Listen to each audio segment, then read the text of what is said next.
තෙරුවන්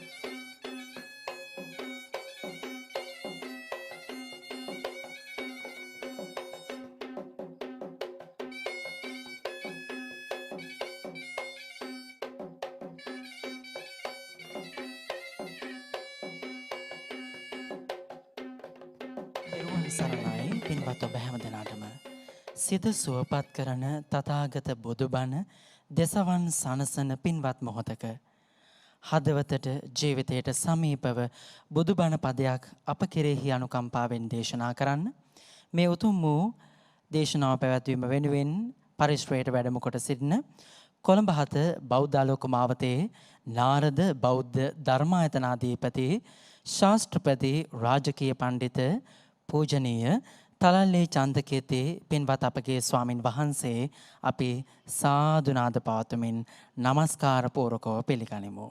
අවසරයි අපේ හාමුදුරුවනේ. සාදු සාදු සාදු.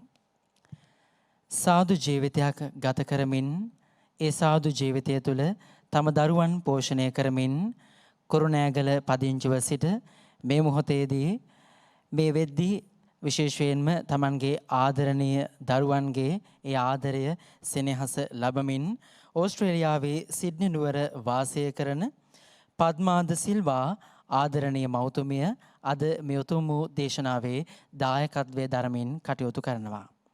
පූජනීය තලලේ චන්දකීර්ති ස්වාමින් වහන්සේම මේ උතුම් වූ දේශනාව පැවැත්විය යුතු බව සිහිපත් කරමින් ස්වාමින් වහන්සේට ආරාධනා කරමින් අද මෞතුමිය මේ අවස්ථාවට සහභාගී නොවුවත් ඇය මේ උතුම් වූ දේශනාව මේ මොහොතේදී ඕස්ට්‍රේලියාවේ සිඩ්නි නුවර සිට සවන් දෙන්නට බලාපොරොත්තු වෙන සිටිනවා. ඉතින් නිදුකින් නිරෝගීව තවත් බොහෝ කාලයක් සසුනට වැඩ සිදු කරන්නට ඒ වගේම ධර්ම අවබෝධය තුළින් ජීවිතය ජය ගන්නට එතුමියට ශක්තිය ධෛර්යය ලැබේවායි කියලා මේ පැමිණ සිටින හැමදෙනාමත් බෞද්ධ නාලිකාවේ අපිත් ප්‍රාර්ථනාවන් එක් කරනවා.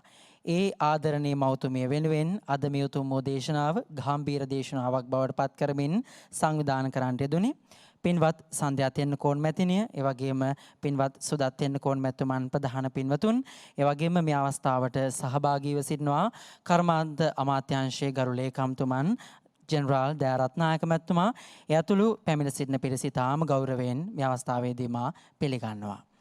ඒ ආදරණීය මෞතුමිය බොහෝ පිරිසකට ආශිර්වාද කරන්න මේ පත්‍රිකාවේ සටහන් කර තිබෙනවා වගේම අපි ඇයට නිදුක් නිරෝගී බව ප්‍රාර්ථනා කරන්නත් මේ මොහොතේදී අමතක කරන්නේ නැහැ.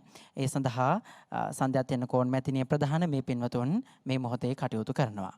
සමන්ත චක්කවාලේසු අත්‍රා ගච්ඡන්තු දේවතා සද්ධම්මං මුනි රාජස්ස සුනන්තු සග්ග මොක්ඛදං ධම්ම ශ්‍රවණ කාලෝ අයං භදන්තා ධම්ම ශ්‍රවණ කාලෝ අයං භදන්තා ධම්ම ශ්‍රවණ කාලෝ අයං භදන්තා නමෝ තස්ස භගවතු අරහතෝ සම්මා සම්බුද්දස්ස නමෝ තස්ස භගවතු අරහතෝ සම්මා සම්බුද්දස්ස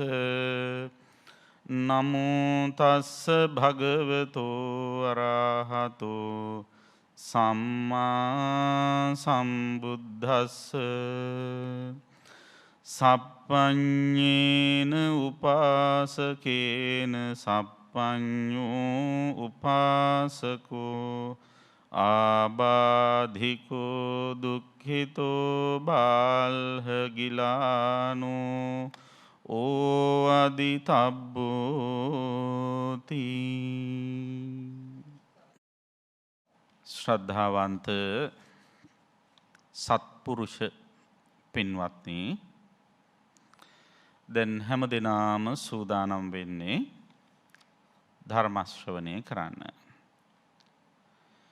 බෞද්ධ රූපවාහිනිය ඔස්සේ පටිගත කොට විසුරුවා හරිනු ලබන මෙම උතුම් ධර්ම දේශනාව සඳහා සිය සැදැහැති දායකත්වය ලබා දෙමින් බණ අසන්නට ප්‍රිය කරන ලක්වැසි ලූවැසි සෑම සියලු දෙනා කෙරෙහිම මහත් කරුණාවෙන් මෛත්‍රියෙන් යුතුව මේ උතුම් ධර්ම දානමය කුසලය සිදු කරනු ලබන්නේ ඔස්ට්‍රේලියාවේ සිඩ්නි නුවර පදිංචි පින්වත් පද්මාද සිල්වා මෑණියන් මුල් වෙලා. එතුමිය බලාපොරොත්තු වෙනවා මීට වසර 50කට පෙර පරලෝසපත් එම පියතුමාට එවැගේම වසර 75කට පෙර පරලෝසපත් මෑණියන්ට වසර 36කට පෙර පරලෝසපත් ස්වාමි පුරුෂයාට වසර 52කට පෙර පරලෝසපත් නැගණියට සහ සහෝදරයන් දෙදෙනා ඇතුළු පවුලේ මියගිය සියලු දෙනාට ඥාති හිත මිතුරු හැමෝටම පුණ්‍යානුමෝදනා සිද්ධ කරන්න.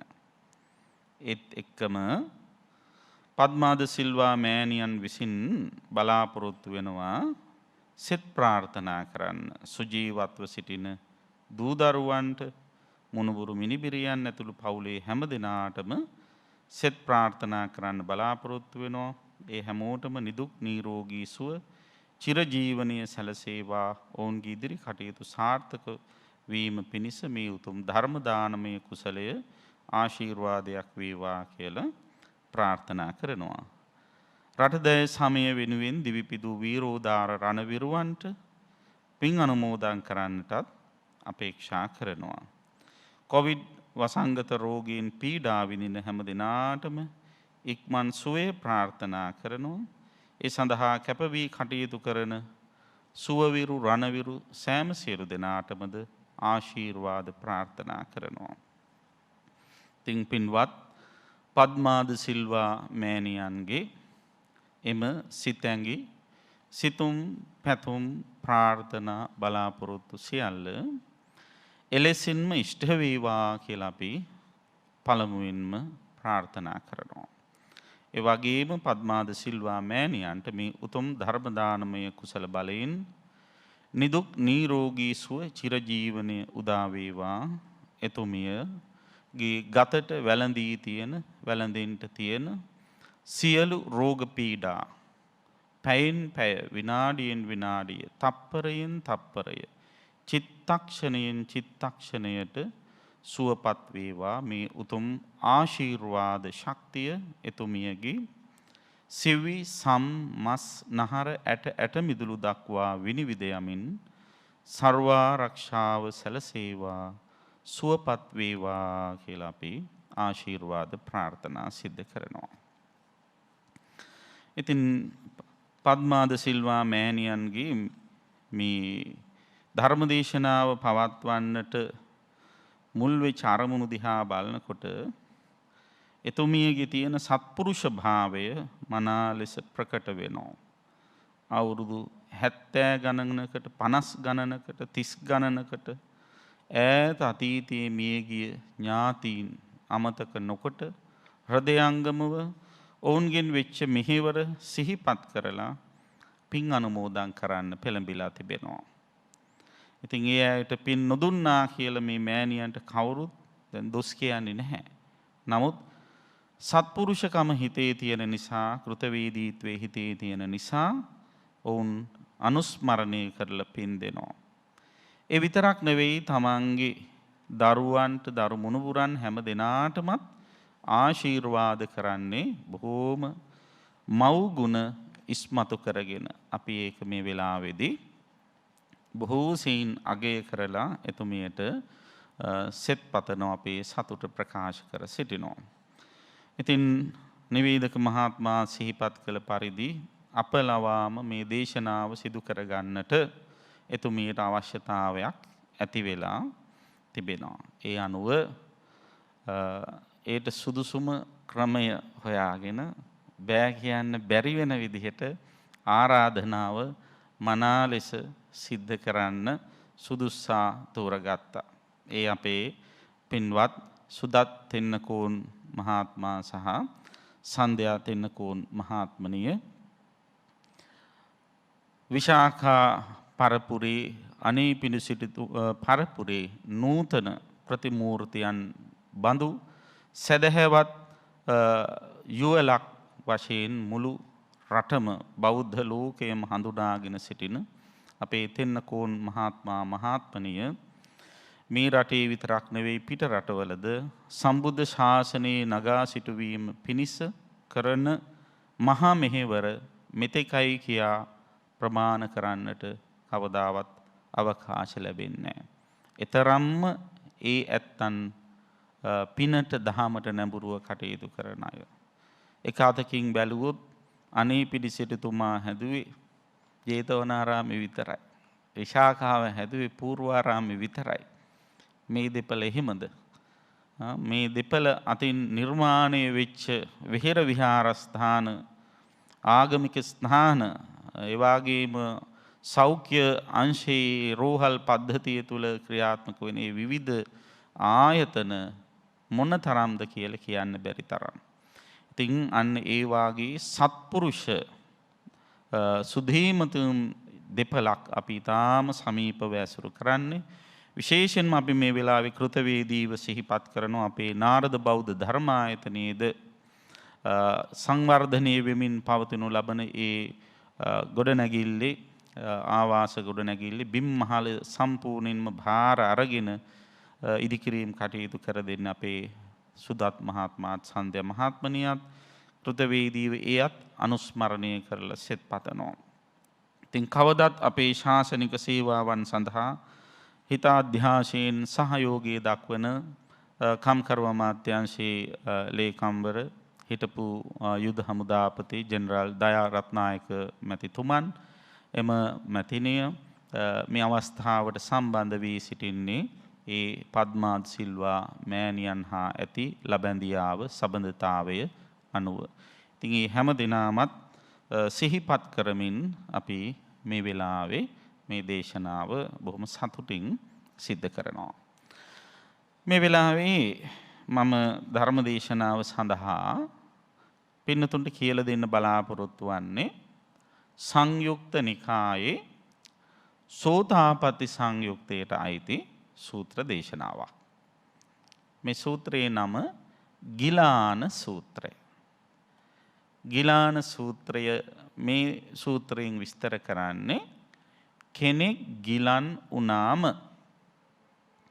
ඒ ගිලන් වූ තැනැත්තාගේ හිත හදන්න නොගිලන් අය කළ යුතු කාර්යභාරය කුමක්ද කියන එකයි මේ සූත්‍රයේදී විස්තර කරන්නේ. මේ සූත්‍ර දේශනාව බුදුරජාණන් වහන්සේ සිද්ධ කරලා තියෙන්නේ ස්වකීය ජාත භූමියේදී. ජාත භූමිය කියන්නේ උපන් බිම කියන එක. අපි දන්නවා සිද්ධාර්ථ මහබෝසතාණන් වහන්සේගේ උපන් බිම අපි ලුම්බිනිය කියලා හැඳින්වුවාට එතුමා ජීවත් වුණ බිම අපි හඳුන්වනවා කිඹුල්වත් නුවර කියලා. කපිලවස්තු නුවර. දැන් අපි දන්නවා ඉන්දියාවේ ඒ දවස්වල තිබිච්ච නගරවල නම් කිව්වහම ගොඩක් අය ඒ නගරාශ්‍රිත විහාරස්ථානවල නම් මතකයි නේද? දැන් බරණැස් නුවර කිව්වහම එක සැරේට මතක් වෙනවා පන්සල. මොකද්ද? ඉසිපතනාරාමය කියලා නේද? සවැත් නුවර කිව්වහම ජේතවනාරාමය. රජගහ නුවර කිව්වොත් වේළුවනාරාමය. අන්න ඒ විදිහට නම් කිව්වහම පන්සල් මතක් වෙනවා. ඔය අතරේ නුවරක් තමයි කිඹුල්වත් නුවර. හෙවත් කපිලවත්තු නුවර. කපිලවත්තු නුවර තිබුණ පන්සල තමයි නිග්‍රෝධාරාමය. ඒතර කිඹුල්වත් නුවර කියන්නේ බුදුරජාණන් වහන්සේගේ නෑයෝ හිටපු ශාක්‍යයෝ ජීවත් වෙච්ච රාජධානිය නගරය. අන්න ඒ ශාක්‍ය ජනපදයේ නිග්‍රෝධාරාමය කියන පන්සලේ බුදුරජාණන් වහන්සේ වැඩ ඉඳෙද්දී බුදුරජාණන් වහන්සේට බොහෝම හිතයිශීව කටයුතු කරපු ශාක්‍ය වංශිකයෙක් හිටියා. අපි දන්නවා බුදුරජාණන් වහන්සේට ටිකක් මුල් අවදියේදී කැමති වුණේ නැහැ කවුද? බුදුරජාණන් වහන්සේගේම නෑයෝ නේද? ඉතින් නෑයෝ කියන්නේ ගොඩක් වෙලාට එහෙම ආයෙ තමයි. නෑයයි වේයයි මීයයි වැඩි ලං කරගන්න හොඳ නැහැ කියනවනේ. නේද? ඉතින් කෙසේ වෙතත් මේ ඥාතීන් හරිම ශාක්‍ය වංශිකයෝ කියන්නේ ටිකක් ආඩම්බරකාරයෝ. මාන්නාධික මිනිස්සු. ශාක්‍යයෝ නොවුනත් සමහර සිංහලයොත් එහෙම දානේ. සමහර වෙලාවට කාත් එක්කවත් hina වෙන්නේ නැහැ ලේසි. ඇයි ආ hina වෙන්නේ නැත්තේ අහුවම මම මොකද දෙයත් එක්ක hina වෙනවා මාත් එක්ක hina වුණායි කියලා එහෙම අහන අය සිටිනවා. නේද? අව්‍යාජව අවංකව සිනහා පාල කරන්න අනිත් අය යෙදී කරනකම් සිටිය යුතු නැහැ. ඉතින් අපේ හිනාව කියන එක මුළු ජාත්‍යන්තරයේම දිනපු දෙයක් නේද? ශ්‍රී ලාංකීය හිනාව. ඉතින් ඒක අමිල වූ දෙයක්. ඒක නොමිලයේ පරිත්‍යාග කරන්න තරම් අපි නම්‍යශීලී වේ යුතුයි. ඉතින් පින්වත්නි කෙසේ වෙතත් මේ ශාක්‍ය වංශිකයෝ ආඩම්බරකාරයෝ වුණාට ඔය ආඩම්බරකාර පිරිස අතරේ හිටියා බුදුහාමුදුරන්ට බොහෝම හිතයිෂී ශාක්‍ය වංශිකයෙක් රජුරු කෙනෙක්. එයාගේ නම මහානාම. මහානාම ශාක්‍යයා. එතුමා සෝතාපන්න ඵලයට පත්වෙච්ච කෙනෙක්. ඉතින් බුදුරජාණන් වහන්සේ වස් කාලයක් නිග්‍රෝධාරාමේ වැඩ ඉඳලා දැන් මාස 3ක්ම එක දිගට පන්සලේ ඉඳීම නිසා උන්වහන්සේලාගේ සිවුරු එහෙම ටිකක් දුර්වර්ණ වෙලා ඉරිලා එහෙම තිබුණේ. ඒ නිසා භික්ෂුන් වහන්සේලා මොකද කළේ මේ සිවුරු එහෙම ඉරිච්ච තැන් මහගෙන හොඳට සිවුරු සකස් කරගෙන සූදානම් වෙනවා. මොකටද සූදානම් වෙන්නේ? දැන් බුදුරජාණන් වහන්සේගේ බුද්ධාවාදය තමයි වස්තුන් මාසේ එක තැනකට වෙලා විවේකයෙන් වැඩ ඉන්න ඕන. නේද? දැන් මමත් මේ වස්තුන් මාසේ කාලය ගත කරන්නේ අපගේ අනුශාසකත්වයෙන් ක්‍රියාත්මක වෙන අලව්ව පනාදණ්ඩ පැනසිහ සෙනසුන ජාත්‍යන්තර භාවනා මධ්‍යස්ථානයේ. මේ ආරාධනාව නිසා තමයි මම අද කොළඹ ඇවිල්ලා මේ දේශනාව සිද්ධ කරන්නේ. එතකොට ඒ කාලේ වස්තුන් මාසේ එක තැනක ඉඳලා ඊට පස්සේ මොකද කරන්නේ? වස්තුන් මාසේ ඉවර වුණාම චාරිකාවෙහි වැඩම කරනවා. ධර්මය ප්‍රචාරය කරනවා. මොකද ශ්‍රාවකයෙක් විදිහට බුදුරජාණන් වහන්සේගේ ශ්‍රාවකයෙකුගේ පරම වගකීම තමයි ඉස්සෙල්ලාම ශාස්ත්‍රඥ වහන්සේගේ ධර්ම ඉගෙන ගන්න එක. ඉගෙනගෙන ඒක ප්‍රායෝගිකව තමන්ගේ ජීවිතයට ගලප ගන්න එක. ඊට පස්සේ මොකද්ද? ශ්‍රාවකයා කල්යාණ මිත්‍රයෙක් වෙන්න ඕන. කල්යාණ මිත්‍රයෙක් ළඟ තියෙන විශේෂ ලක්ෂණ 4ක් තියෙනවා. දැන් සමහරු කියනවා එයා මගේ කල්යාණ මිත්‍රයා. පොඩි පරහකට තියෙන ආගමික කෙනෙක් කියලා. නේ එහෙම කියන අවස්ථා තියෙනවනේ. අන්‍ය ආගමිකයන්ට කල්යාණ මිත්‍ර වෙන්න බෑ. මේ ශාසනික ස්වභාවය ඉගැන්වීම අනුව සත්පුරුෂයෝ වෙන්න පුළුවන්, හොඳ යාළුවෙක් වෙන්න පුළුවන්, ඒ වෙන්න පුළුවන්. හැබැයි කල්යාණ කියන වචනෙන් හඳුන්වන්න බෑ. කල්යාණ මිත්‍රයාගේ තියෙනවා අනන්‍ය වූ ලක්ෂණ 4ක්. අන්නේ ලක්ෂණ 4න් යුක්ත වුණොත් තමයි යාට කල්යාණ මිත්‍ර කියන්නේ. මොනවද මේ ලක්ෂණ 4? පළවෙනි එක තමයි කල්යාණ මිත්‍රයා ශ්‍රද්ධාවෙන් යුක්තයි. ශ්‍රද්ධාව කියන්නේ බුද්ධ ධම්ම සංඝ කියන තුනුරුවන් අදහන විශ්වාස කර. තුනුරුවන් අදහනවා විශ්වාස කරනවා කිව්ව ගමන් ඉතින් බෞද්ධයනේ නේද? ඒකයි කිව්වේ කල්යාණ මිත්‍රෙක් විය හැකි බෞද්ධයෙකුට විතරයි කියලා. එතකොට කල්යාණ මිත්‍රයා තෙරුවන් සරණ ගිහිපු ශ්‍රද්ධාවන්ත කෙනෙක්. එයා එතනින් නවතින්නේ නෑ. අනිත් අයටද තෙරුවන් සරණ යන්න මඟ පෙන්වනවා. උදව් උපකාර කරනවා. ඒ කියන්නේ අනිත් අයත් ශ්‍රද්ධාවෙහි පිහිටුවනවා. අන්න කල්යාණ මිත්‍ර ලක්ෂණය. ඊළඟට කල්යාණ මිත්‍රයාගේ දෙවනි ලක්ෂණය තමයි සීල ගුණයෙන් යුක්තයි. සිල්වත්. තමන් විතරක් සිල්වත් වෙලා ඉන්නේ නේ. අනිත් අයටත් සීලේ වටිනකම් කියලා දීලා ඒ අයවත් සිල්වත් කරනවා. ඒ දෙවනි ලක්ෂණය. ඊළඟට කල්යාණ මිත්‍රයා ත්‍යාගී ගුණයෙන් යුක්තයි. හරියට පරිත්‍යාග කරනවා. තමන් විතරක් දෙන්නේ නැතුව තමන් කරන දේවල් අනිත් අය දැනුවත් කරලා අනිත් අයගේ සහයෝගයත් අරගෙන අනිත් අයට දීම පුරුදු කරනවා. ඒකත් කල්යාණ මිත්‍ර ලක්ෂණයක්. ඊළඟට 4 වෙනි එක කල්යාණ මිත්‍රයා සම්මා දිට්ඨියෙන් යුක්තයි. ඒ විතරක් නෙවෙයි තමන් තුළ තියෙන සම්මා දිට්ඨිය අනිත් අයට ලබා දෙන්නත් එයා පෙළඹෙනවා. ඒතර සම්මා දිට්ඨිය ඇති වෙන්නේ කාරණා දෙකක් තුල. මොකද්ද කාරණා දෙක? එකට කියනවා අපි ධර්මයේහි පරතෝ ഘോഷයයි යෝනිසෝ මනසිකාරය. පරතෝ ഘോഷය කියන්නේ අනිත් අයගෙන් අහලා දැනගන්න එක. ඉස්සර කාලේ ඉතින් දැනුවත් වෙන්න තිබිච්ච එකම ක්‍රමේ ශ්‍රවණ මාධ්‍යනේ නේද? අද කාලේ මේ පොත් කියවලා රූපවාහිනිය බලලා ඒ තාක්ෂණික දියුණුවත් එක්ක දැනුම වර්ධනය කරගන්න ක්‍රම වැඩි වෙලා තියෙන්නේ.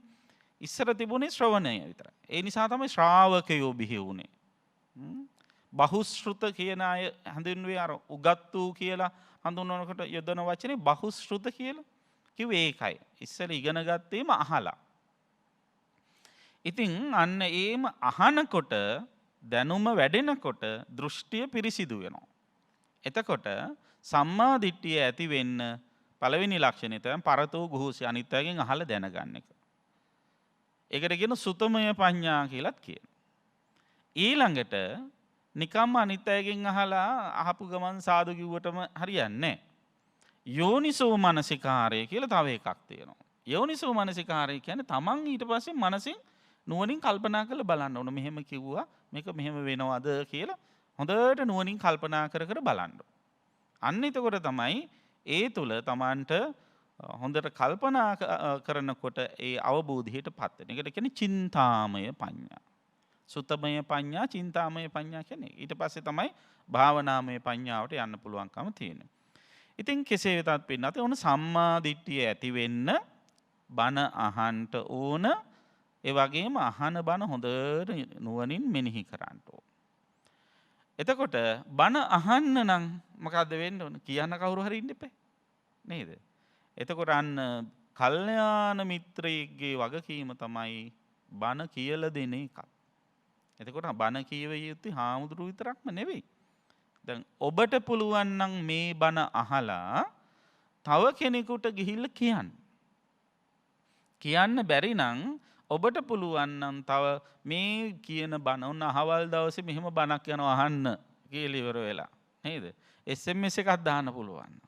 එහෙම නැත්නම් Facebook එකේ මැසේජ් එකක් දාන්න පුළුවන්. ඒක ප්‍රචාරය කරන්න පුළුවන් නම් ඒකත් කල්යාණ මිත්‍ර ප්‍රතිපදාව. මොකද ඒ ධර්මයේ ප්‍රචාරය කිරීම සඳහායි මාධ්‍ය යොදා ගන්නවා. ඉතින් අන්න ඒ වගේ කල්යාණ මිත්‍රයාගේ ස්වභාවය තමයි පුළුවන් තරම් මේ ධර්මයේ ප්‍රචාරය කරන. ඒතර ශ්‍රාවකයෙකුගේ කාර්යභාරයත් ඒකයි. ඒතර ශ්‍රාවකයා කල්යාණ මිත්‍රයෙක් විදිහට තමන්ගේ ශාස්ත්‍රූන් වහන්සේගේ ධර්මය හැම තැනම ප්‍රචාරය කරන්න ඕන. ඒතර අපිත් අන්නේ ඒ කාර්යය කරන්න. ඉතින් ඒක හොඳින් තේරුම් ගත එදා කාලේ හිටපු හාමුදුරුවරු අර වස් කාලෙන් පස්සේ අර චරත බික්කවේ චාරිකම් බහුජන හිතාය බහුජන සුඛාය කියපු විදිහට බොහෝ ජනතාවගේ හිතසුව පිණිස මේ චාරිකාවේදීමින් ධර්මයේ දේශනා කරනවා. අන්න ඒකට තමයි මේ හාමුදුරු දැන් සිවුරු පිරිකර හදාගෙන ඉරිච්ච තැන් මහගෙන පිළිවෙල වෙලා සූදානම් වෙන්නේ. ඒ කියන්නේ දුර ගමනක් යන්න දැන් හදනවා. මේක ආරංචි වුණා අර මහා නාම ශාක්‍ය රජුරවන්ට. දැන් එතුමා දන්නවා බුදුරජාණන් වහන්සේ වස් කාලේ ඉවර වෙලා මේ විදිහට නිග්‍රෝධාරාමෙන් පිට වෙලා ගියාම ආයි කාලෙකට එන්නේ නැහැ. ආපහු කාලෙකට වඩින්නේ නැහැ.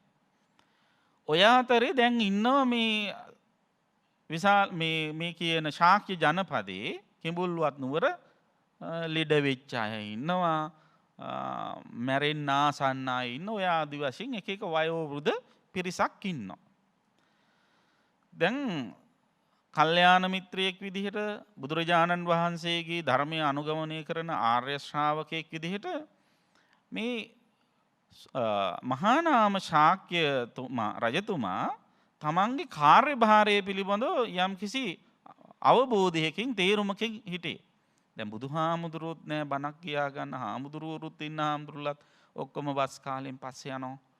දැන් ආර්ය ශ්‍රාවකයෙක් විදිහට සෝතාපන්න ඵලයට පත්වෙච්ච කෙනෙක් විදිහට මගේ කාර්යභාරයක් තියෙනවා මේ මගේ ඥාතීන්ට මෙයාලගේ අවසාන මොහොත හොඳ කරන්න මරණින් පස්සේ ජීවිතය ලස්සන කරලා දෙන්න සුවදායක කරලා දෙන්න වගකීමක් තියෙනවා. මම මොකද්ද කරන්න ඕන කියලා කල්පනා කරලා බුදුරජාණන් වහන්සේ සොයාගෙන ගියා.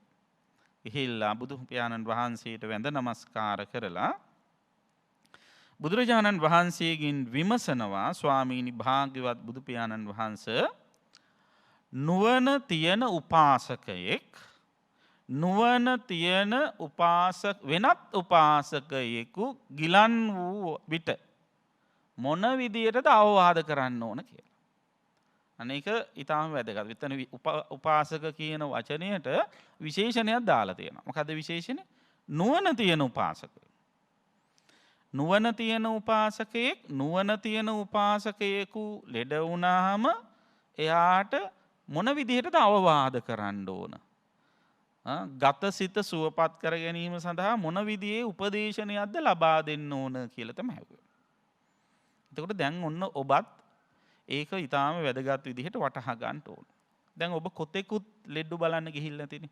නේද? එහෙම ලෙඩු බලන්න ගියාම සාමාන්‍යයෙන් ගොඩක් අය පුරුදු වෙලා තියෙන මොකක්ද? මොනවද තියෙන අසනීපකම්? අනේ මේ අගේට හිටිය ගහක් ගලක් වගේ එක සැරේටම මොකද වුනේ මේ? නේද? ඇස්සේමත් ගිලී ගිහලා මූණත් කළු වෙලා තව දවස් දෙක තුනකින් යයි වගේ ආදී වශයෙන් අර ලෙඩාට කියන්න ගත්තොත් ඒ ලෙඩා හිතයි මේ මිනිස්සේ නාවනම් තවත් හොඳයි කියලා. මොකට ආවද කියලා හිතයි. නේද? ගොඩක් අය ලෙඩු බලන්න ගිහිල්ලා ලෙඩත් එක්කම ලෙඩේ ගැන කතා කර කර අර ලෙඩාව මානසිකව වටනවා සමහර වෙලාවට. ඇත්තටම කියනවා නම් අපි ලෙඩ්ඩු බලන්න යන්නේ ලෙඩේට බෙහෙත් දෙන්නවත් ලෙඩේ අහන්නවත් නෙවෙයි. සාමාන්‍යයෙන් අපි ලෙඩෙක් සොයා යන්නේ මොනව බලන්නද? අපි යන්නේ ලෙඩ අසනීප හොයන්න නෙවෙයි. අපි යන්නේ මොකටද? අපි යන්නේ සුව සනීප සැප සනීප හොයන්න. එහෙනම් අහන්න ඕන මොනවද? ලෙඩ ගැන නෙවෙයි. සැප සනීප. දැන් හොඳයි නේද? ඉස්සරට වැඩිය දැන් නම් හොඳයි. දැන් ඉතින් තාක්ෂණයක් දිනුයි, වෛද්‍ය විද්‍යාවක් දිනුයි. ඕන ලෙඩකට දැන් බෙහෙත් තියෙනවා. කලබල වෙන්න ඕන නැහැ. ඒ වෛද්‍යවරු ඒ විදිහට බෙහෙත් කරන අතරේ අපිත් ඉතින් ආගමික වශයෙන් ආශිර්වාද කරන්න මම බෝධි පූජාවක් තියන්න මන් දන්න හොඳ තැනක් තියෙනවා. මං ගිහිල්ලා සෙත් කවියක් කියන්නම්. ඔන්න ඔය ආදි වශයෙන් ධෛර්ය දෙන ඒවා තමයි අපි කරන්නේ. වෛද්‍යවරු ගිහිල්ලා හොයයි මොකද්ද ලෙඩේ කොතනද රිදෙන්නේ කොතනද අමාරු ඔය ආදී වශයෙන් වෛද්‍යවරයා ඒ කාර්යභාරය කරයි. ඉතින් සමහර අය කිසි වෛද්‍ය දැනුමකුත් නැහැ. ගිහිල්ලා අර ලෙඩ හොයනවා. ඒ විතරකුත් නෙවෙයි. අර එක්ස්රේස් එහෙම අරගෙනත් කියවන්න හදන බොරුවට. නේද? තේරෙන්නෙත් නැහැ. ඒලා අර ECG මේ රිපෝට්ස් අරවා මේ ඔක්කොම දන්නවා වගේ කියවන්නත් හදනවා. මොකක්වත් දන්නෙත් නැහැ. ඉතින් ඒවා ඇත්තටම කියනවා නම් මහා අනවශ්‍ය වැඩ. ඉතින් පින්වත්නි ඔන්න ලෙඩෙක් බලන්න ගියාම අහන්න ඕන කොහොමද? කොහොමද සැපසනීප? දැන් බලන්න බුදුරජාණන් වහන්සේ පවා රහතන් වහන්සේලා ලෙඩ වුණාම ගිහිල්ලා අහලා තින්නේ කොහොමද? කච්චිතේ කමනීයං කච්චි යාපනීයං. කොහොමද ඉවස ගන්න පුළුවන් නේද? දරා ගන්න පුළුවන් නේද? එන්නම ලෙඩ රෝග දැන් වේදනාව අඩු වෙනව නේද? වැඩි වීමක් නැහැ නේද? එහෙම තමයි අහන්නේ. ලෙඩ රෝග දැනෙනව නම් වේදනාව වැඩි නම් ඒ බුදුහාමුදුරන්ට උනත් ඉතින් බුරු කියන්නේ කියනවා. නමේ බන්තේ කමනීයං අනේ බුදුහාමුදුරනේ ඉවස ගන්න බෑ. න යාපනියන් දරා ගන්න බෑ. බාල්හාමි දුක්ඛා වේදනා අභික්කමන්ති. දැඩි වූ දුක් වේදනාවක් එන්නම වැඩි වෙනවා. අඩුවක් නැහැ බුදුහාමුදුරනේ කියලා එහෙම කියනවා. ඉතින් ඊට පස්සේ තමයි බුදුරජාණන් වහන්සේ ඒකට ගැළපෙන විදිහට මනසට ගැළපෙන විදිහට උපදේශනය ලබා දෙන්නේ. ඉතින් ඒ නිසා ලෙඩ්ඩු බලන්න යනකොටත් නිකම්ම යන්න නුවණ තියෙන්න ඕන. නේද? කල්පනාව තියෙන්න ඕන. හරි සිහියෙන් යුක්තව උපක්‍රමශීලීව තමයි ලෙඩ්ඩුත් එක්ක කතා කරන්න ඕන. එහෙම නැතුව නිකන් සාම්ප්‍රදායිකව ගිහිල්ලා ලෙඩ්ඩුන්ගේ මනස දුර්වල කරන්න හොඳ නැහැ. ඉතින් පින්වත්නි නුවණ තියෙන උපාසකයෙක් නුවණ තියෙන උපාසකයෙක් ලෙඩ වුණාම තවත් එක්කෙනෙක් ලෙඩ වුණාම එයාට මොන විදිහටද අවවාද කරන්න ඕන කියලානේ ඇහුවේ. අන්න ඒ වෙලාවේ බුදුරජාණන් වහන්සේ මේ මහා නාම ශාක්‍ය රජුරවන්ට මතක් කරනවා එහෙම උපාසකයෙක් ලෙඩ වුණාම ඔබ ඉස්සෙල්ලම කරන්න ඕන. දැන් උපාසක කියලා කියන්නේම ශ්‍රද්ධාව තියෙන තුනුරුවන් සරණ ගිහිපු එක්කෙනාටනේ. එයා නුවණක් තියෙන කෙනෙක්. එයා කලබල වෙන්නේ නැහැ අනවශ්‍ය විදිහට. බොහොම බුද්ධිමත් ජීවිතයේ යථාර්ථය දකින්න වෑයම් කරන එක්තරා මට්ටමකට ජීවිතයේ යථාර්ථය දැකපු උපාසකයෙක්. ඉතින් යා කොහොමද දන්නව ලෙඩ රෝග කියන ඒවා ශරීරයට ආවේනිකයි. මේ වයින් මේ ලෝකේ කාටවත් නිදහස් වීමක් නැහැ. මේ කියන රෝග කැදැල්ලක් වඳු දෙයක් අපි උපාදානය කරගත්තාම ඒකට ආවේනික ලෙඩ රෝග වලට මුහුණ දෙන්න වෙනවා කියන දැක්මත් අර උපාසකය තුළ තියෙනවා. ඒකනේ නුවණ තියෙන උපාසක කියලා කිව්වේ. ඉතින් එහෙම දැක්මක් තිබුණත් කායිකව ලෙඩ වෙනවා. අන්න එහෙම ලෙඩ වෙච්ච අවස්ථාවකදී සාමාන්‍ය ගොඩක් අයට ගත ලෙඩ වෙනකොට හිතත් ටුටක් ලෙඩ වෙනවා, දුර්වල වෙනවා. කල්පනාවට එනවා. මොනවද කල්පනාවට? දැන් සාමාන්‍ය හිත දියුණු කරපු නැති අයට එන කල්පනාවක් තමයි. අනේ අපි මෙච්චර පින්කම් කළා අපිටම ලෙඩ වුණා හැදුණානේ. එහෙම කියලා හිතනවනේ නේද? අපි මෙච්චර දන් දීලා තියෙනවා, මෙච්චර දේවල් කළා තියෙනවා. බලන්න මේ ලෙඩේ මටම හැදුණානේ කියලා. දැන් ඔය ඔක්කොම දන් දෙන්නයි පින්කම් කරන්න ඔක්කොම කරන්න පුළුවන්කම ලැබුණේ බුදුරජාණන් වහන්සේින්දනේ. නේද? ඒතර බුදුරජාණන් වහන්සේ ලෙඩ වුනේ නැද්ද? නේද? බුදුරජාණන් වහන්සේට පවා ලෝහිත පක්ඛන්දිකා කියලා ලී අතිසාරය කොච්චර ලෙඩ දරුණු ලෙඩක් තිබුණාද? ඒ වගේම කර්ම විපාක වලින් හටගත්ත කොච්චර කායික පීඩාවල් බුදුරජාණන් වහන්සේට තිබ්බද? සමහර අය හරි පටු විදියට හිතනවනේ. මෙච්චර කරලත් මෙහිමත් වෙනවා නම් ඉතින් ධර්මයක් බොරු වැඩක් නැහැ. ඔය ආදි වශයෙන් කියනවා. ඇත්තටම කියනවා නම් එච්චර කරපු අයටත් එහෙම ලෙඩ වෙනවා කියන්නේම ධර්මයේ යලි යලි සනාත වෙනවා. මොකද සනාත වෙන්නේ? හොඳ අයයි නරක අයයි දුප්පත් අයයි පෝසත් අයයි උගත් අයයි නූගත් අයයි සිල්වත් අයයි දුප්පත් අයයි දුස්සීල අයයි ඔය හැමෝටම ශරීරයට ආවේනික ලෙඩ රෝග වලට ගොදුරු වෙන්න වෙනවා. නේද? ඒක ධර්මතාවයක්, ස්වභාවයක්. ඉතින් ඒ ධර්මතාවය තමයි මේ යලි යලි තහවුරු වෙන්නේ. ඒ තුල ධර්මයේ කෙරෙහි හිත පහදව ගන්නවා විනා ධර්මයට වෛර කරලා ධර්මයත් එක්ක ගැටිලා ධර්මයෙන් ඈත් වෙලා ජීවත් වෙන්න හදන එක දුෂ්ප්‍රාඥ ක්‍රියාවක්, මෝඩ වැඩක්. ඉතින් දැන් ඔන්න බුදුරජාණන් වහන්සේ මේ මහා නාම ශාක්‍ය රජුරවන්ට කියනවා කවුරු හරි එහෙම නුවණ තියෙන කෙනෙක් ලෙඩ වුණොත් අර කය ලෙඩ වෙනකොට මනසේ පොඩි දුර්වලකම් ඇති වෙන්න පුළුවන්නේ, කම්පනයක් නැති වෙන්න පුළුවන්නේ. අන්නේ ස්වභාවය පාලනය කරගන්න මොකද කරන්න ඕන? චතුහි අස්සාසනීයේහි ධම්මේහි අස්සාසේ තබ්බං. අන පළවෙනි එක. ඒ කියන්නේ අස්වැසිය යුතු ධර්මතා 4ක් තියෙනවා. අස්වසාලීම් ඇති කරගන්න පුළුවන්. අස්වැසිල්ල කියලා කියන්නේ සැනසෙන්න පුළුවන් ධර්මතා තියෙනවා 4ක්. අන්න ඒ සැනසිය හැකි ධර්මතා 4න් සනස්වන්න කියලා කියනවා. කාවද සනසන්න ඕන? අර ලෙඩ වෙච්ච එක්කෙනා. මොනවාගේ ලෙඩ වෙච්ච එක්කෙනාද? අර පඤ්ඤාව තියෙන උපාසක මහත්තයා. නුවණ තියෙන උපාසක මහත්තයව සනසන්න ඕන. මොනවයින්ද සනසන්න ඕන? එයා තුල තියෙන අස්වැසිය හැකි ධර්මතා 4ක් තියෙනවා. අන්න ඒ 4 තියනෝද කියලා ඉස්මතු කරලා පෙන්නන්න. මොකද්ද පළවෙනි එක? බුද්ධේ අවිච්ඡප්පසාදේන සමන්නාගතෝ හෝති. අර උපාසක මහත්තයා කියලා උපාසක කියන්නේම තුනුරුවන් කෙරෙහි ලබන්දියාවෙන් ගෞරවයෙන් කටයුතු කරන කෙනානේ. එයාට කියන්න අනේවා බුදුරජාණන් වහන්සේ කෙරෙහි මොන්න තරම්නම් ගෞරවයකින් කටයුතු කරපු කෙනෙක්. හරීම ශ්‍රද්ධාවන්ත කෙනෙක්නේ. එයා හොඳට බුදු ගුණ දන්නවා. ඒ නිසා නිතරම ඉතිපිසෝ ගාථාව කියන්න. අමාරුවෙන් ඉන්න වෙලාවක ශාරීරික මොකක් හරි කායික පීඩාවක් ඇති වෙන වෙලාවට ඉතිපිසෝ ගාථාව මුමුණන්න. බුදුහාමුදුරුවන්ගේ බුදු ගුණයක් හිතට ගන්න.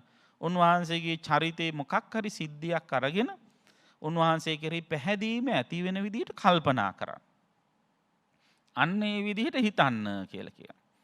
ඒ විතරක් නෙවෙයි බුදු ගුණ මුල් කරගෙන ඔයා මොන්න තරම්නම් පින් කරලා තියෙන මොන තරම් අසිරිමත් පූජාවල් කරලා තියෙනවද? අන්න ඒව හිතන්න. ඒතකොට දැන් ඔන්න එහෙම හිතෙනකොට අර කායික වේදනාවල් යටපත් කරගෙන යාගේ හිතට ලොකු තෘප්තිය සතුටක් ඇති වෙනවා. අනේ මගේ ශ්‍රද්ධාවේ බල මහිමෙන් මම මේ විදිහේ දේවල් කරානේ කියලා අන්න ඒව මතක් වෙනකොට අර වේදනාව සමනය වෙනවා. ඊට පස්සේ ආපහු දේශනා කරනවා අස්වැසිය යුතු ධර්මයක් විදිහට සැනසෙල්ල ඇති කරගන්න ධම්මේ අවිච්ඡප්පසාදේන සමන්නාගතෝ හෝති. තව දුරටත් ඔබ ධර්මයේ ගැනත් මෙනෙහි කරන්න. ඉතිපිසෝ ගාථාව එහෙම නිතර පුරුදු කළේලා ස්වාක්ඛාතෝ ගාථාවක් කියන්නේ. බුදුරජාණන් වහන්සේගේ ධර්මයෙන් මිනිස්සු අස්වැසුන හැටි සැනසෙල්ල සොයාගත්ත හැටි කියන්නේ. බොහෝ දෙනා අඬා වැටි වැටි ඇවිල්ලා බුදුරජාණන් වහන්සේගෙන් සැනසීලා ගිය හැටි. නේද? එහෙමනේ සාමාන්‍ය ඉස්සර කාලේ නේ පටාචාරාව කිසා ගෞතමී වගේ අය බුදුහාමුදුරු ළඟට ආවේ කොහොමද? අඬා අඬා ආවේ. ගියේ සැනසීලා ගියේ. නේ? ඇයි ඒ දහමෙන් සැනසුණු නිසා. දැන් සමහරු සැනසීලා ඇවිල්ලා අඬා අඬා යනවා. ඇයි හාමුදුරුත් අඬා අඬා නිපන කියන්නේ? ඒ හින්දා. ඉතින් එහෙම නැතුව නේද? ධර්මය කියලා කියන්නේ හිතට සැනසෙල්ල දෙන තැනක්. ඒ නිසා අන්නේ සැනසුණ අයගේ චරිත කතා කියන්නේ ලෙඩ රෝගවලට ගොදුරු වෙච්ච අය නිරෝගී වෙච්ච හැටි. මහා කාශ්‍යප මහරහතන් වහන්සේ, මුගලන් මහරහතන් වහන්සේ, බුදුරජාණන් වහන්සේ ආදී නිරෝගී භාවයට පත්වෙච්ච බුදුරජාණන් වහන්සේගේ උපදේශය මත ගිරිමානන්ද හාමුදුරුව සුවපත් වෙච්ච හැටි. අන්නේ ඒ ධර්මයේ බලය නිසා එහෙම උනේ. අන්නේ ඒව කියනකොට දහම කෙරෙහි මහ විශාල ප්‍රසාදයක් ඇති වෙනවා. ඊළඟට සංඝේ අවිච්ඡප්පසාදීන සමන්නාගත. අනේවා මොන්න තරන්නම් සංඝයාට සංඝෝපස්ථාන කරපු කෙනෙක්ද? සමහරු බුද්ධෝපස්ථානයේ විතර බුදුහාමුදුරුවන්ට වෙනත් වෙනත් දේවල් කරනවා. සංඝයාට එහෙම කරන්නේ නැහැ ගොඩක් වෙලාවට. සමහර අය ඉන්නවා පන්සල් හදන ඔක්කොම කරනවා. හැබැයි හාමුදුරුවෝ වැළඳුවාද කියලා හිතන්නේ නේද? සන්දේ නෝන එහෙමනේ සන්දේ නෝනලා ගෙදර මොකක් හරි විශේෂ කෑමක් හදිච්ච ගමන් හාමුදුරුවෝ ටික මතක් වෙන වටේ ඉන්න නේද?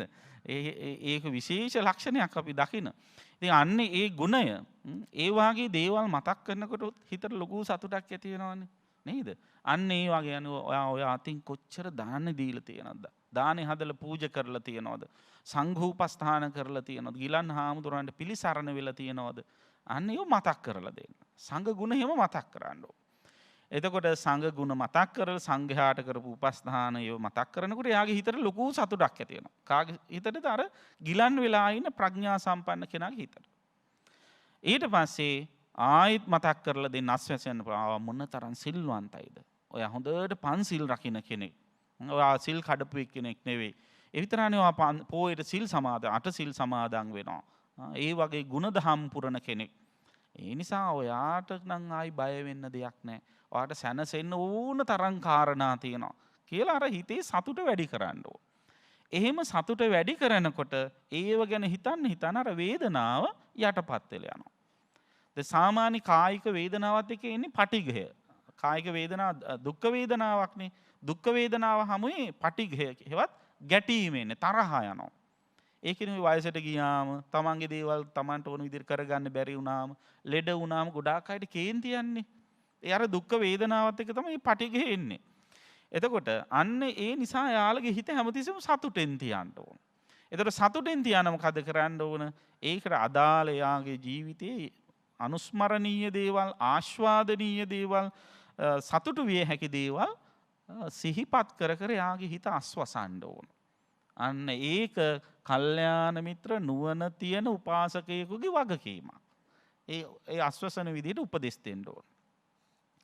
ඉතින් ඔන්න ඔය විදිහට කටයුතු කරන ගමනේ සමහරු කියනවා අනේ මට බුදුහාමුදුරන්ගේ ධර්මයේ සංඝයාගේ මේ විශ්වාසය කවදාවත් වෙනස් වෙන්නේ නැහැ. ඒක එහෙමම තමයි. මට නම් ප්‍රශ්නයක් නැහැ.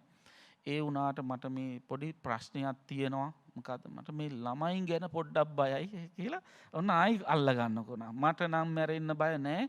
මේ ළමයි ටිකට මොනෝ වෙයිද කියන බය තමයි මට තියෙන්නේ කියලා ඔන්න එහෙම අල්ල ගන්නකො නා. නේද?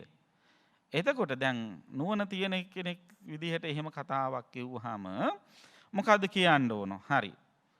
දැන් ළමයි ගැන එහෙම කියන සමහරු අම්මලා තාත්තලා ගැන කියනවා. ඉතින් මේ සූත්‍රයේදී ඉස්සෙල්ලා මතක් කරන්නේ අම්මා තාත්තා ගැන කියන එක. එතකොට මාපියන් කෙරෙහි ඔයාට මොකක් හරි අපේක්ෂාවක්, බැඳීමක්, ආදරයක් තියනවද කියලා අහනවා. එතකොට අර ලෙඩවිල ඉන්න කෙනා කියනවා මට අම්මලා තාත්තලා ගැන ආදරයක් තියෙනවා කියලා කියනවා. එතකොට ආයෙත් අහනවා හොඳයි. ඔබ පිළිගන්නවද ඔබ මරණය ස්වභාව කර ඇත්තෙක් කියලා? ඔව් මං හිතන්නේ අපි ලෝකේ ඉන්න හැමෝම කවදා හරි ඉපදුනාම මැරෙනවනේ. ඉතින් මමත් මැරෙනව තමයි. එතකොට ආයෙත් අහන හොඳයි. ඔබ ඔය ආදරය කරන ඔබේ අම්මයි තාත්තයි ඔබ ආදරය කළත් නොකළත් මැරෙනවද නැද්ද? ඒ අයත් මැරෙනවා. එතකොට ඔබ ආදරය කළත් නොකළත් ඒ අයත් ඔයා ඔබව කවදා හරි දාලා යනවා. එහෙනම් ඔබව අතහැරලා යන්න එවන් අය කෙරෙහි බැඳිලා ආසාවෙන් අල්ලාගෙන ඉඳීම වැඩක් තියනවද? නෑ. ඔබටත් ඒ අය දාලා යන්න වෙනවා. ඒ අයටත් ඔබව දාලා යන්න වෙනවා. එහෙනම් ඔබට ඔබේ යුතුයකම් වගකීම් ඉෂ්ට කරා කියලා යම් මට්ටම සතුටු වෙන්න පුළුවන්. යුතුයකම් වගකීම් ඉෂ්ට කළත් නැතත් දැන් කරන්න දෙයක් නෑ. කවදා හරි දාලා යන්න වෙනවා. අන්න ඒ තත්වයට ඔයා හිත හදාගන්න. ඊට පස්සේ අම්මල තාත්තල සම්බන්ධයෙන් විතරන්නේ ආයිත් මතක් කරන දූ දරුවෝ සම්බන්ධය. අනේ තාම මේ ළමයි පොඩිනේ ඔය ආදි වශයෙන් එක එක හේතු කියලා සමහරු දාලා යන ටිකක් අමාරුකම් අල්ලගෙන බැඳෙනවනේ. ඒතකොට ආයි දූ දරුවෝ සම්බන්ධයෙන්ුත් යනවා. දූ දරුවන්ටත් බැඳීම තියෙන තමයි. හැබැයි ඔබ බැඳුනත් නැතත් ඔබ ආදරය කළත් නැතත් දූ දරුවෝ කියන අයත් ඔබ සමග සදාතනිකව ඉන්නවද? නෑ.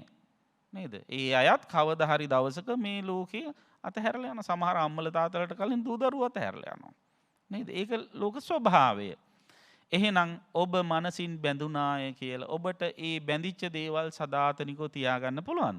තියාගන්න බෑ. එහෙනම් මේ බඳු දේවල් වල දැඩිව අපේක්ෂාවෙන් අල්ලාගෙන ඉදියට වැඩක් නැහැ. ඒ නිසා මේ බැඳීම අතහරින්න කියලා ඔන්න උපදෙස් දෙනවා. ඒතර දැන් මේ බලන්න මරණාසන්න මොහොතේදී මේ දෙන්නේ උපදේශය. ඒතර නුවණ තියෙන කෙනෙකුට තමයි මේ වගේ උපදෙස් දෙන්නත් ඕන.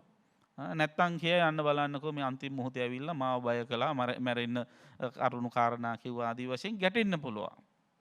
ඒතර නුවණ තියෙන කෙනෙක් ජීවිතයේ යථාර්ථය දකින්න උත්සාහ කරන කෙනෙකුට අවශ්‍ය මානසික උපදේශයන් තමයි මේ ලබා දෙන්නේ.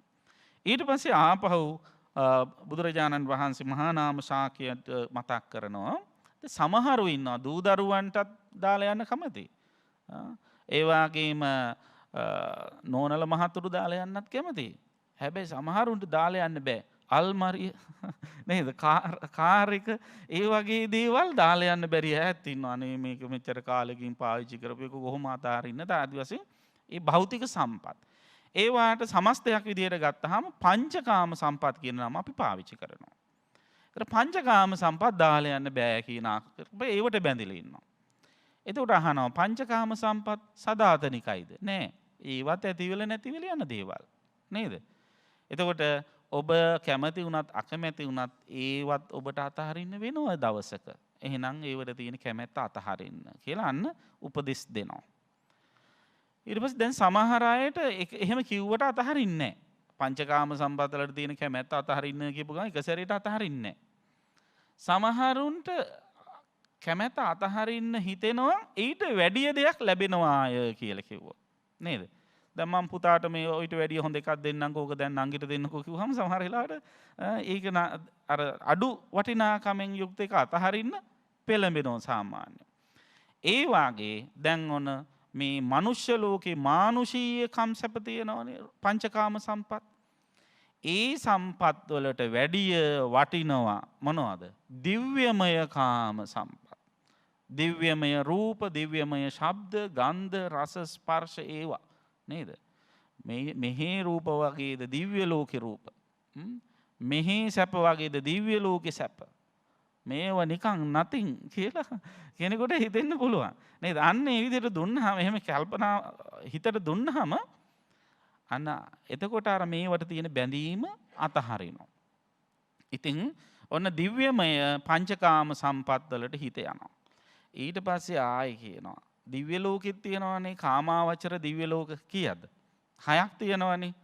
චාතුරු මහරජික තාවතින්ස යාම තුසිත නිම්මාන රති පරනිමිත වසවත්ති කියලා.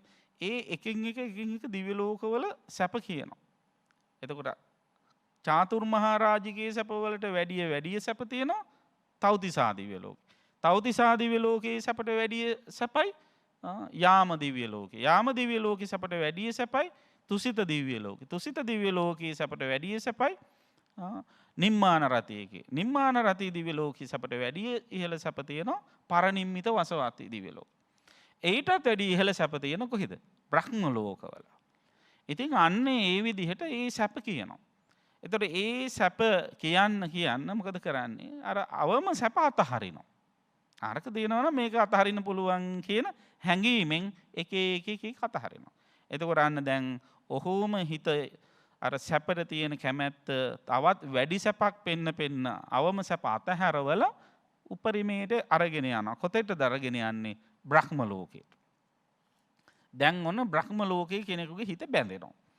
ඒ වෙලාවේදී බුදුරජාණන් වහන්සේ මතක් කරන අර කල්යාණ මිත්‍ර සත්පුරුෂ ප්‍රඥාවන්ත උපාසකයට කියන්න අර මරණාසන්නයේ ඉන්න උපාසක මහත්තයට කියන්න මොකද්ද?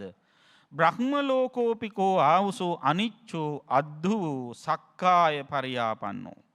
බ්‍රහ්ම ලෝකයේ තියෙන සැපත් ඉතින් අනිත්‍යයි. ඒවත් සදාතනික නැහැ. අද්ධුව ස්ථිර නැහැ.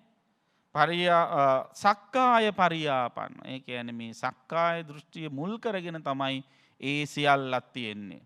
ඒ නිසා සාධායස්මා බ්‍රහ්මලෝකා චිත්තං වුට්ඨාපෙත්වා සක්කාය නිරෝධි චිත්තං උපසංහර.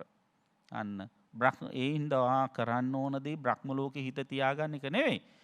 බ්‍රහ්ම ලෝකේ සැපත් අනිත්‍ය බව දැකලා බ්‍රහ්ම ලෝකේ සැප විඳින්න යන්න උනේත් මේ සක්කාය දෘෂ්ටියෙන් යුක්ත වීම නිසායි කියලා තේරුම් අරගෙන සක්කාය දිට්ඨි නිරෝධයේ පිණිස හිත යොදවන්න කියලා කියනවා. ඒතර සක්කාය දෘෂ්ටිය නිරෝධය කිරීම පිණිස හිත මෙහෙයවන කෙනා තමයි මාර්ගඵලවලට පත් වෙන. ඒ කියන්නේ ලෝකෝත්තර මාර්ගයට අවතීර්ණ වෙනවා. දැන් අර ඔක්කොම ලෞකික දේවල්නේ. මනුෂ්‍ය ලෝකය, කාමාවචර දිව්‍ය ලෝකය, බ්‍රහ්ම ලෝකය ඔක්කොම ලෝකෙට අයිති සැප. ලෝකෙට අයිති සැප කියන්නේ ලෞකික සැප. ඒ ලෞකික සැප හැම එකක්ම අනිච්චෝ අද්ධෝ අනිත්‍යයි. මොහොතක් පාසා ඇතිවෙල නැතිවෙල යන ස්වභාවයෙන් යුක්තයි, වෙනස් වෙනවා.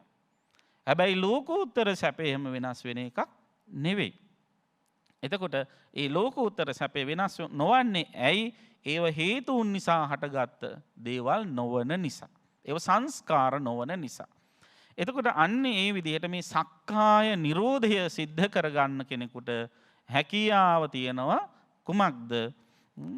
ඒ තමන් විඳින ඒ උත්තරීතර ලෝකෝත්තර සුවය සාක්ෂාත් කරගන්න, ප්‍රත්‍යක්ෂ කරගන්න.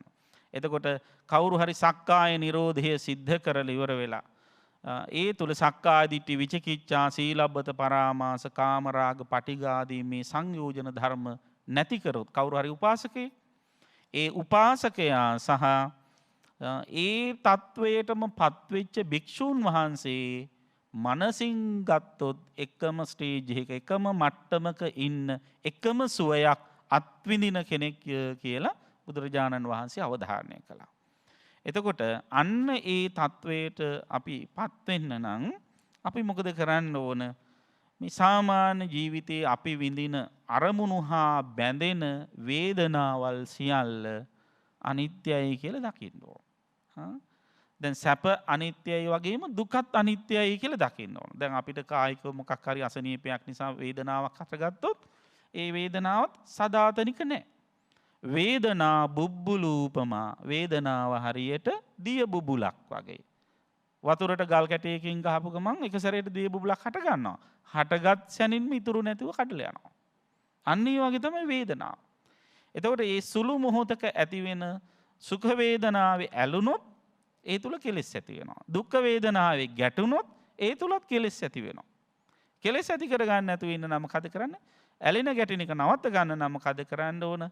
අන්න අර නැති වෙලා යන හැටි අනිත්‍ය දකින්න ඕන. එතකොට අනිත්‍ය දකින්නවා කියන්නේ අසුභය දකින්න එකම නෙවෙයි. දැන් ගොඩාක් අය හිතනවානේ මේ බුද්ධ ආගමේ හැමතිස්සෙම කියන්නේ අනිත්‍යමයි, දුකමයි, කන්දොස් කිරියාවමයි එහෙම කියලා. එහෙම එකක් නෑ.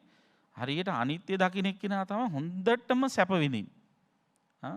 හොඳටම සතුටෙන් ඉන්නේ අනිත්‍ය දකින්න එක්කිනා. ඇයි දුකක් ඇති වුණත් ඒ දුක අල්ලගන්නේ එයා. ඒ මොහොතේ මේ දුක නැති වෙනවා, වෙනස් වෙනවා කියලා දන්න නිසා එයා මනසින් වැටෙන්නේ නැහැ. සැපක් ඇති වුණත් එයා ඒ සැප විඳිනවා. සැප විඳින්නේ නැති නේ. අනිත්‍යයි අනේ මට එපා කියලා අතහරින්නේ. සැපය භුක්ති විඳිනවා. හැබැයි ඒ සියල්ල අතහරින්න වෙන බව දැනගෙන පරිහරණය කරන. ඒකට කියන්නේ නිස්සරණ පඤ්ඤෝ පරිභොංජති. අතහරින්න සූදානමින් පරිහරණය කරන. ඉතින් මේ ශරීරයත් අන්නේ විදිහට තමයි අපි පාවිච්චි කරන්න ඕන. නේද? මේ ශරීරය අපට මේ මනුෂ්‍ය ලෝකයේ මේ සංසාරයේ ගමන් කරන්න ලැබිච්ච එක්තරා වාහනයක්. තව විදිහකින් කිව්වොත් රෙන්ට් එකට ගත්ත කාර් එකක්. නේද? මේ මනුෂ්‍ය ලෝකයේ අපි මේ රෙන්ට් එකට ගත්ත මනුෂ්‍ය ශරීරයේ නැමැති කාර් එක පදිනවා. පැදලි ඉවර වෙලා කවදා හරි මොකද වෙන්නේ? ওই කාර් එක අතහරිනවා. අතහැරලා වෙන කාර් එකක් තවත් ආයි රෙන්ට් කරනවා. නේද? ඔය විදිහට කාර් කීයක් රෙන්ට් එකට අරගෙන නැද්ද? ඉතින් ওই කාර් ගන්න තරමට සංසාරේ දිග්ගැස්සෙනවා. ඒ නිසා කාර් එක ගන්න තියෙන කැමැත්ත අතහරින එක තමයි සක්කාය නිරෝධය කියන්නේ. එතකොට කාර් එක ගන්න තියෙන කැමැත්ත ඒවත් සක්කාය නිරෝධය සිද්ධ කළා නම් නැවත පංචස්කන්ධයක් උපාදානය වෙන්නේ නැහැ. පංචස්කන්ධයක් උපාදානය වුණේ නැති තැන නැවත පංචස්කන්ධය ලැබෙන්නේ නැහැ. පංචස්කන්ධය ලැබුණ නැති තැන ආයි උපදින්නේ නැහැ. ආයි ඉපදුන්නේ නැත්තම් වයසට යන්නේ ලෙඩ වෙන්නේ මැරෙන්නේ. වයසට යන එක ලෙඩ වෙන එක මැරෙන එක දුකක් නම් ඉපදුනේ නැත්තම් දුකකුත් නැහැ. උපත නැති තැන තියෙන සැපද තමයි නිවන. අන්නේ නිවන සාක්ෂාත් කරගන්න පුළුවන් වෙන විදිහට මනසින් ශක්තිමත්ව කටයුතු කිරීමයි අප විසින් කළ යුතුව පවතින්නේ. ඉතින් අන්න ඒ විදිහට කවුරු හරි කෙනෙකුට මරණාසන්න මොහොතේ හරි නේද ලෙඩ වෙලා ඉන්න කෙනෙකුට හරි උපදෙස් ටිකක් තියෙන්න පුළුවන් නම් මනසින් නගා සිටවන්න හැකියාව තියෙනවා නම් එයා මොන්න තරම්නම් කල්යාණ මිත්‍රයෙක්ද සත්පුරුෂයෙක්ද වචනේ පරිසමාප්තාර්ථයෙන් ප්‍රඥා සම්පන්න උපාසකයෙක්ද එවන් පිරිසක් බවට ඔබ පත් වෙන්න එවන් පිරිසකගේ කල්ලන මිතුරු ඇසුර ලබන්න ඔබ වාසනාවන්තයෝ බවට පත් වෙන්න ඔබට ඒ සඳහා මේ සංයුත්ත නිකායේ සූතාපට්ටි සංයුත්තේ ගිලාන සූත්‍රය ඇසුරෙන් සිදු කළ මේ අනුශාසනාව උපකාරයක්ම වේවායි අපි ඊට සිතින් ප්‍රාර්ථනා කරනවා. ආකාසට්ඨා ච භුම්මට්ඨා දේවා නාග මහිද්దికා පුඤ්ඤන්තං අනුමෝදිත්වා චිරං රක්ඛන්තු ශාසනං චිරං රක්ඛන්තු දේශනං චිරං රක්ඛන්තු ත්වං සදා ධර්ම ශ්‍රවණානි සංසින් හැමත උතුම් නිවන් සුව සැලසේවා. දන්න කියන අය නිසා රිවිෂන් නැහැ. ඔයත් හොඳට බණ අහනවා මම දන්නවා කවදත් දහමට ලැබියාවෙන් කටයුතු කරන ධර්මදේශනාවක් අසන්නට ඉඩ ලැබෙන හැම මොහොතකදීම බොහෝ උනන්දුවෙන් ඒට සම්බන්ධ වෙලා අවධානයෙන් බණ අහන පිරිස විශේෂයෙන් මේ තරුණ පුතාලා දෙන්න බොහොම ඕනකමින් බණ අහන බව මම ගොඩක් කල් ඉඳලා හොඳින් දන්නවා. ඉතින් අද දවසේ විශේෂයෙන්ම මේ ධර්ම දේශනාවේ දායකත්වයේ දරා කටයුතු කළේ ඕස්ට්‍රේලියාවේ සිඩ්නි නුවර පදිංචි පින්වත් පද්මාද සිල්වා මෑණියන් විසින් එතුමිය බොහෝම ධෛර්ය සම්පන්න මාතාවක් විදිහට තමන්ගේ දරුවන් ගොඩනගල දරුවන්ට අධ්‍යාපනය ලබා දීලා ඒ දරුවන් රටේ ලෝකේ වැදගතුන් විද්වතුන් බවට පත් කරලා ජීවිතයේ බොහෝම සාර්ථක ජීවිතයක් ගත කරපු සැඳෑ සමයෙහි සැනසෙල්ල ජීවත් වෙන්නට වෙර දරන මාතාවක්. ඉතින් දිරිය මාතාවක් විදිහට තමන්ගේ ජීවිතය සාර්ථක කරගෙන දරුවන්ගේ ජීවිතත් සාර්ථක කරගෙන මේ විදිහට ධර්ම දේශනාවකුත් පවත්වලා තමන්ගේ වගකීම යුතුයකම හොඳින් ඉෂ්ට කරන්නට කල්පනා කළා. ඉතින් පරලෝසපත් ඥාතීන්ට පින් අනුමෝදන් කිරීමේ හෘදයාංගම බලාපොරොත්තු ඇතුව පින්කම කරේ. ඉතින් කලින් නම් සඳහන් කරපු මේ පරලෝසපත් සියලු ඥාතීහු මේ ධර්ම දානමය කුසලයේ දැක බලා සතුරු අනුමෝදන්ව සුවපත් වෙත්වා කියලා සාදු කියලා පින් දෙමු. ලෝකියත් සම්බුද්ධ ශාසනයත් සුරකින්න සියලු දෙවියෝ පින් අනුමෝදන් වෙත්වා. හැම දිනාටම දෙවියන්ගේ ආශිර්වාද රැකවරණ සලසත්වා. පද්මාද සිල්වා මෑණියන්ට විශේෂ වශයෙන් දෙවියන්ගේ රැකවරණ උදා කරත්වා. එතු මේ බලාපොරොත්තු වන පරිදි පවුලේ සුජීවත්ව වාසය කරන හැම දිනාටම දෙවියෝ ආශිර්වාද කරත්වා. මේ දේශනාව සම්බන්ධීකරණය කිරීමේදී මහඟු මෙහෙවර සිදු කළ අපේ හිතවත් පින්වත් සුදත් වෙනකෝන් මැතිතුමන් සන්දත් වෙනකෝන් මැතිනිය ඒ වගේම ජෙනරල් දයාරත්නායක මැතිතුමන් එම මැතිනිය ආදී මේ සහභාගී වෙච්ච කල්යාණ මිත්‍ර හැම දිනාටමද දෙවියන්ගේ ආශිර්වාද රැකවරණ සිද්ධ කරත්වා. දෙවියෝ පින් අනුමෝදන් වෙත්වා කියලා සාදු කියලා පින් දෙමු. මේ උතුම් කුසල් බැලෙන් හැමත මෙලොව සුව වේවා පරලොව සුව වේවා. හැකිතරම් ඉක්මනින් උතුම් නිවන් සුවත් සැලසේවායි සාදු කියා ප්‍රාර්ථනා කරමු. හැමෝටම තෙරුවන් සරණයි. සාදු සාදු සාදු. සදහවත්නි දේශනාව පවත්වා වදාළ ගෞරවනීය ස්වාමින් වහන්සේ කොළඹ හත බෞද්ධ ආලෝක මාවතේ නාරද බෞද්ධ ධර්මායතනාධිපති ශාස්ත්‍රපති රාජකීය පණ්ඩිත පූජනීය තලල්ලේ චන්දකීර්ති පින්වත් අපගේ ස්වාමින් වහන්සේට නිදුක් නිරෝගී චිරජීවනයේ සැලසේවායි ප්‍රාර්ථනා කරමු. සාදු සාදු සාදු. ඒ ප්‍රාර්ථනාව සමගින් දේශනාව නිමාවට පත්වනවා. පින්වත් ඔබ හැම දෙනාටම උතුම් තෙරුවන් සරණයි.